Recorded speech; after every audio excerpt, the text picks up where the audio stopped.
आप सभी को नमस्कार। शिक्षा विभाग हरियाणा से मैं मास्टर मनोज पवार गणित की इस कक्षा में आपका हार्दिक स्वागत करता हूं। प्यारे बच्चों, हम प्रतिलोम अनुपात कर रहे थे और हमने प्रश्नावली 13.2 के 3 प्रश्न हम कर चुके हैं।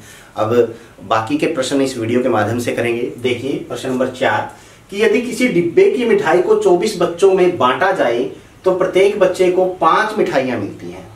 यदि बच्चों की संख्या में 4 की कमी हो जाए तो प्रत्येक बच्चे को कितनी मिठाइयां मिलेंगी।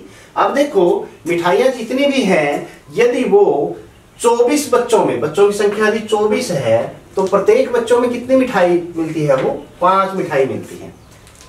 24 बच्चों में 5-5, प्रत्येक बच्चे को 5-5 मिठाइयां मिल जाती हैं। और यदि कह रहा है कि वो बच्चों की संख्या में 4 की कमी हो जाए तो सबसे पहले तो हम देख लेते हैं बच्चों की संख्या कितनी बच गई कमी होने के बाद। बच्चों की संख्या 24 थी, उसमें से 4 गए, हमारे पास कितनी बच गई 20। 4 की कमी हो गई तो बच गए हमारे पास 20 बच्चे। तो और मिठाइयों की संख्या जो होगी वो कितनी मिलेगी, माना मिलने वाली मिठाई की संख्या हम लिख देंगे, मिठाई की संख्या वो हमने x मान ली, यहां पे x मान ली। ठीक है।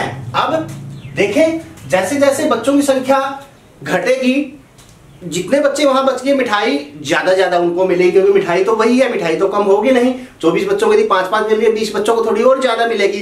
तो यह स्थिति क्या होगी कि यह स्थिति परस्पर व्युत्क्रमानुपाती है। व्युत्क्रमानुपाती है तो हम लिख सकते हैं कि 20 गुणा x किसके बराबर होगा, देखो इन दोनों में गुणा इसके बराबर हो जाएगी 5 गुणा 24 के। और यहां से यदि हम x का मान निकालेंगे 5 गुणा 24 बटे नीचे क्या आ जाएगा 20 आ जाएगा। 5 के 5, 5 के 20, 4 से 4 के 24। तो प्रत्येक बच्चे को कितनी मिठाइयां मिलेंगी, वो 6 मिठाइयां मिलेंगी। ठीक है। स्थिति से हमने देखो बड़ी आसानी से इसको निकाल लिया। अब 5वां प्रश्न कि एक किसान की पशुशाला में 20 पशुओं के लिए 6 दिन का पर्याप्त भोजन है। यदि इस पशुशाला में 10 पशु और आ जाए तो यह भोजन कितने दिन तक पर्याप्त रहेगा। पशुओं की संख्या 20 है और कितने दिन के लिए चारा है, उनके लिए भोजन है जो वो है 6 दिन के लिए। 10 पशु और आ गए, बढ़ गए ना, बढ़ गए तो चारा कम दिन चलेगा। तो पशुओं की संख्या बढ़ रही है और जो दिनों की संख्या है जिसमें वो चारा खाना है वो कम हो जाएगी। तो हम पहले तो देख लेते हैं बढ़ने के बाद पशुओं की संख्या क्या बची है।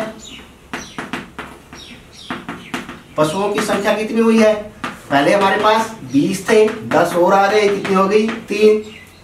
अब वो कह रहा है कि कितने दिन और चारा चलेगा, माना चारा चलेगा, या चारा नहीं यहां भोजन लिख रखा है तो यहां पे हम क्या कर देंगे भोजन कर देंगे। माना भोजन चलेगा कितने दिन, x मान लो, y मान लो, कुछ भी मान सकते हैं। पशु यदि 30 हो गए तो x दिन मान लो वो चलेगा। तो अब यह स्थिति क्या है, लिख देंगे, क्या लिख दिया कि यह स्थिति क्या है परस्पर व्युत्क्रमानुपाती है, क्योंकि यदि पशुओं की संख्या बढ़ेगी तो दिनों की संख्या जिनमें वो चारा खाना वो कम होगी। तो हम लिख देंगे इनकी गुणा किसकी 30 गुणा x किसके बराबर आ जाएगा 20 गुणा 6 के। यहां से x का मान 20 गुणा 6 बटे 30, इसको काट देंगे, 3 दूनी 6 आ गया 4। अर्थात वो भोजन कितने दिन पर्याप्त रहेगा, 4 दिन के लिए पर्याप्त रहेगा। ठीक है। तो ये थे प्रश्नावली 13.2 के प्रश्न नंबर 4 और 5। प्रश्न नंबर 6 को पढ़ते हैं कि एक ठेकेदार यह आकलन करता है कि जसमिंदर के घर में पुनः तार लगाने का कार्य 3 व्यक्ति 4 दिन में कर सकते हैं। यदि वह 3 के स्थान पर 4 व्यक्तियों को इस काम में लगाता है तो यह कार्य कितने दिनों में पूरा हो जाएगा। जसविंदर के घर में तार लगानी है और तार में क्या है कि 3 व्यक्ति वो 4 दिनों में उस तार को लगा लेते हैं, लेकिन यदि 4 व्यक्ति उस काम पे लगा दिया जाए तो कितने दिनों में वह तार लगेगी। अब हम मान लेते हैं कि माना है कार्य पूरा करने होने दिन लगेंगे कितने x दिन लगेंगे। अब देखिए यदि व्यक्तियों की संख्या हम बढ़ा रहे हैं तो दिनों की संख्या तो ऑटोमेटिकली कम हो जाएगी, क्योंकि ज्यादा व्यक्ति ज्यादा काम करेंगे। तो हम देखते हैं कि यह स्थिति क्या है परस्पर व्युत्क्रमानुपाती है। व्युत्क्रमानुपाती है तो हम लिख सकते हैं कि इन दोनों में गुणा 4 गुणा x किसके बराबर हो जाएगी, ये 3 गुणा 4 के बराबर हो जाएगी। और यहां से x का मान 3 गुणा 4 बटे 4, 4 से 4 कट गया 1 पे, तो x बराबर कितना आ गया 3। तो यहां फिर कार्य पूरा होने में दिन कितने लगेंगे 3 दिन लगेंगे। x का जितना मान हुआ है तो हम यहां लिख देंगे कार्य पूरा होने में दिन लगेंगे। कितने दिन लगेंगे 3। सिंपल है, ठीक है। प्रश्न नंबर 7 को देखें। बोतलों के एक बैच को 25 बक्सों में रखा जाता है जबकि प्रत्येक बक्से में 12 बोतलें हैं। यदि इस बैच की बोतलों को इस प्रकार रखा जाए कि प्रत्येक बक्स में 20 बोतलें हो तो कितने बक्स भरे जाएंगे।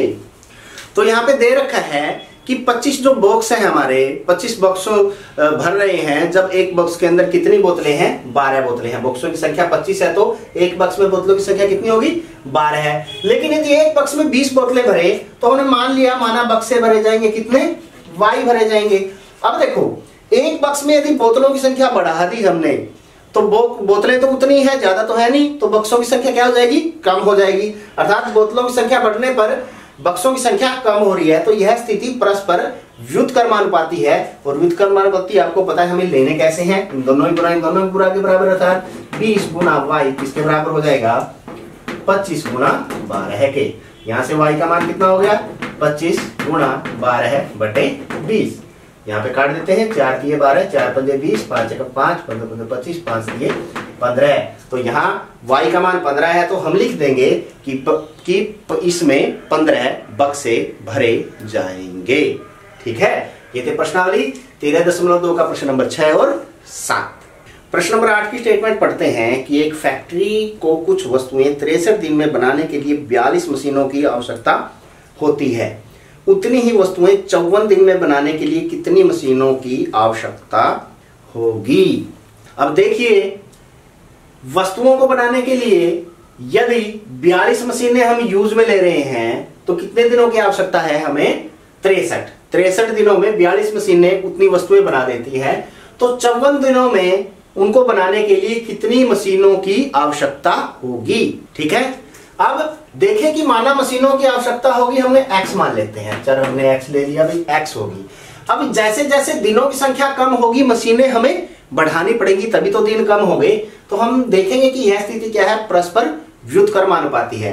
परस्पर यदि व्युत्क्रमानुपाती होती है तो हम किस प्रकार निकालते हैं इन दोनों की गुणा और इन दोनों की गुणा बराबर होती है हमारे पास, अर्थात x गुणा 54 किसके बराबर हो जाएगा 42 गुणा 63 के। यहाँ से x का मान हमारे पास कितना हो गया 42 गुणा 63 के ऊपर है ये 54 है, ये क्या आ जाएगा ये 54 भाग में हमारे पास आ जाएगा।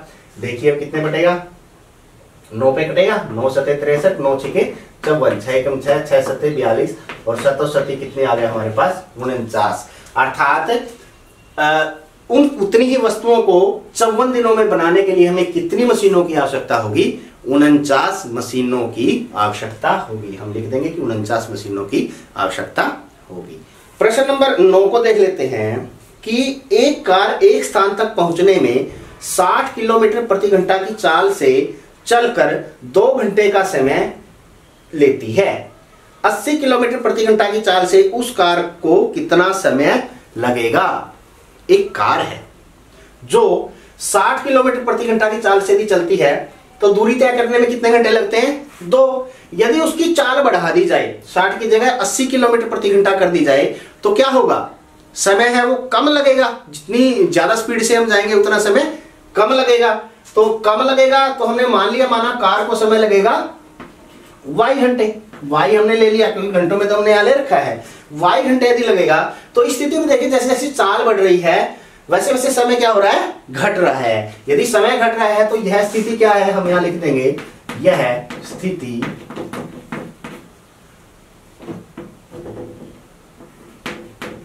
परस्पर क्या है व्युत्क्रमानुपाती है। ठीक है, जो स्थिति होगी वो लिखनी पड़ेगी। अब इसको निकाल लेंगे, इसकी गुणा करके हमारे पास 80 गुणा y किसके बराबर आ जाएगा 60 गुणा 2 के।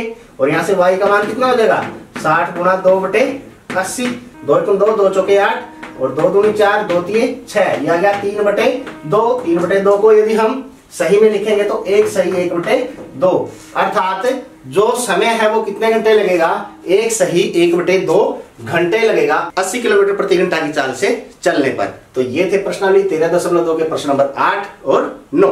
प्रश्न नंबर 10 की स्टेटमेंट पढ़ते हैं कि 2 व्यक्ति एक घर में नई खिड़कियां 3 दिन में लगा सकते हैं। पहला कि कार्य प्रारंभ होने से पहले एक व्यक्ति बीमार पड़ जाता है, अब यह कार्य कितने दिनों में पूरा हो पाएगा। अर्थात एक व्यक्ति बीमार पड़ गया, व्यक्ति 2 ही, तो एक ही व्यक्ति हमारे पास बचा।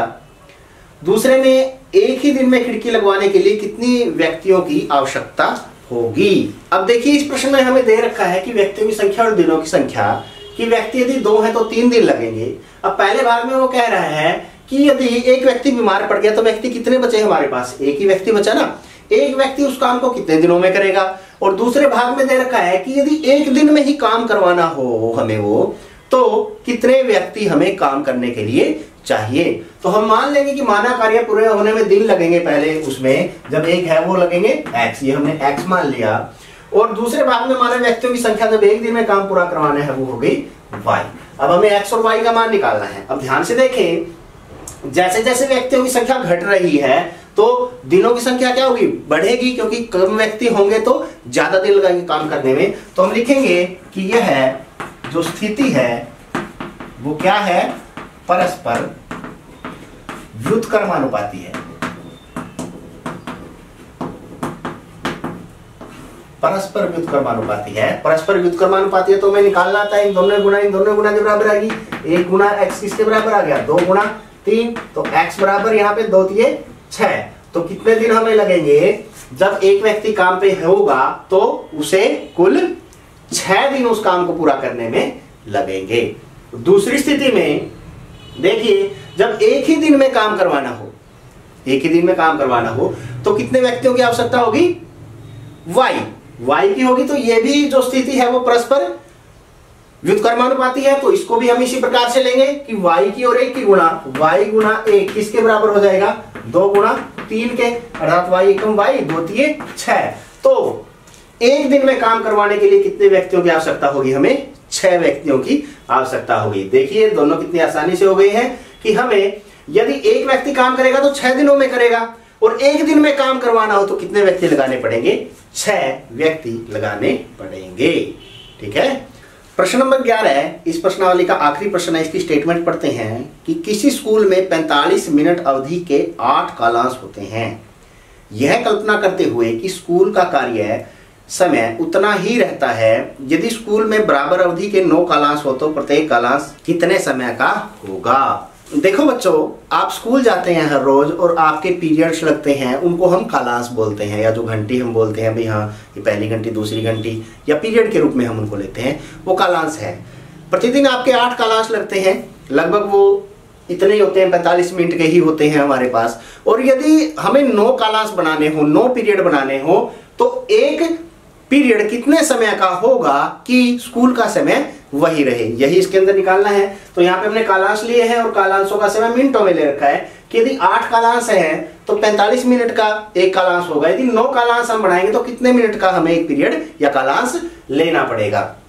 अब मान लेते हैं माना प्रत्येक कालांश का समय होगा x मिनट, x यहाँ पे ले लिया। अब देखो समय में कोई तब्दीली हमारे पास नहीं आई है, जैसे जैसे हम कालांश बढ़ाएंगे, पीरियड बढ़ाएंगे, तो उनके समय में हमें कटौती करनी पड़ेगी प्रत्येक कालांश में। तो एक राशि बढ़ रही है तो दूसरी घट रही है, तो ये क्या है, यदि स्थिति परस्पर व्युत्क्रमानुपाती है तो हम उसको कैसे निकालते हैं, इन दोनों गुना आपस में बराबर आएगी, अर्थात 9 गुना x किसके बराबर आ जाएगा, 8 गुना 45 के, और यहाँ से x का मान क्या आ जाएगा, 8 गुना 45 बटे 9, 9 से 9 पंजे 45, ये पे कटिए 8 पंजे 40, अर्थात x का मान कितना आया, 40। यदि हम 9 कालांश बनाएंगे तो प्रत्येक कालांश का समय वो कितना रहेगा, 40 मिनट रहेगा। ठीक है ना। तो देखिए कितनी आसानी से हमने यह प्रश्नावली है वो पूरी कर ली है। तो प्यारे बच्चों, प्रश्नावली 3.2 अब आपकी पूरी हुई है। आशा है आपको अच्छे से समझ में आ गई होगी। अब इसको कीजिए और अपने अध्यापकों को दिखाइए, और इसी तरह की और वीडियो देखने के लिए हमारे साथ बने रहिए। तब तक के लिए बाय बाय।